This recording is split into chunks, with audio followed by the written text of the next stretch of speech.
Sir വിളിക്കുന്നത്. നിങ്ങൾക്കൊക്കെ ഇത്ര ബോധമില്ലേ? ആരെങ്കിലും വന്ന് അവരുടെ ഭർത്താവെന്ന് പറഞ്ഞാൽ കൂടെ ഇറക്കി വിടുക വേണ്ടേ? സാർ അവര് പറഞ്ഞൊക്കെ കറക്റ്റ് ആയിരിക്കും. അവർ പറഞ്ഞ കറക്റ്റാണ് നിങ്ങളാണോ തീരുമാനിക്കുന്നത്? ഇങ്ങനെ എന്തെങ്കിലും ഉണ്ടായി കഴിഞ്ഞാൽ അത് എന്നെ അറിയിക്കേണ്ട മര്യാദ വേണ്ടേ? അത് ഞങ്ങളെങ്ങനെ തിരിച്ചറിയാനാ? ഇപ്പൊ വന്നവരും അയാളുടെ ഒറിജിനൽ ഭാര്യയാണെന്നുള്ള എന്താ തെളിവ്? ഇതവർ കൊണ്ടുവന്നതാ. ഇതാ തെളിവ്. അല്ലാതെ ആരെങ്കിലും എന്തെങ്കിലും പറഞ്ഞു കരുതി അവരോട് പറഞ്ഞു വിടുകയല്ല വേണ്ടേ? പിന്നെ വേറെ എന്താ വേണ്ടേ? ഞങ്ങൾ ഒരാളെ വണ്ടി ഇടിച്ചു, അത് ശരിയാ. ഞങ്ങൾ നിർത്താതെ പോണായിരുന്നോ? അയാളെ ഹോസ്പിറ്റലാക്കി പോലീസിനെ അറിയിച്ചു. നിങ്ങൾ നിങ്ങളുടെ ജോലി ചെയ്തുകൊണ്ടാണ് ഞങ്ങൾക്ക് അയാൾ ഞങ്ങളുടെ കൂടെ താമസിപ്പിക്കേണ്ടി വന്നത്. അയാളുടെ ബന്ധുക്കൾ വന്ന് തിരിച്ചറിഞ്ഞ പരിപാടി നടത്താൻ ഞങ്ങൾക്ക് അറിയില്ല.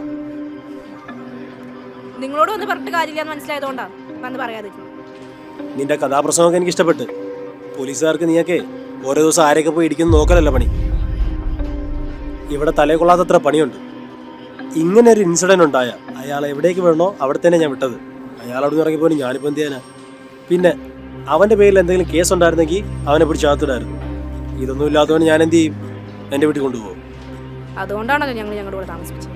ആ, നിങ്ങൾ കൊണ്ടുപോയതിൻ്റെ എപ്പോൾ ഇവിടെ നിൽക്കുന്നത്? അന്ന് കൊണ്ടുപോയപ്പം ഒരു പേപ്പറിൽ ഒപ്പിട്ടെന്ന് ഓർമ്മയുണ്ടോ? അവൻ്റെ ഉത്തരവാദിത്വം ഏറ്റോളാന്നും പറഞ്ഞു. കൂടുതൽ വർത്താനം ഇങ്ങോട്ട് ഇറക്കുന്നതിന് മുന്നേ നീയൊക്കെ ഒന്ന് ഓർത്തോ.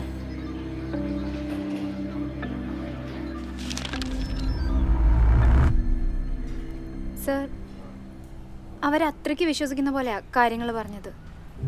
Incident by incident. അതൊക്കെ കേട്ടാ ആരായാലും വിശ്വസിച്ചു പോകും. വന്നവരാരെന്നാ നമുക്ക് ആദ്യം കണ്ടുപിടിക്കേണ്ടത്. അത് കിട്ടിക്കഴിഞ്ഞാൽ അവളുടെ സ്ഥലം നമുക്ക് കിട്ടും. അയാൾ എന്തിനാ കൊച്ചിയിലേക്ക് വന്നേ?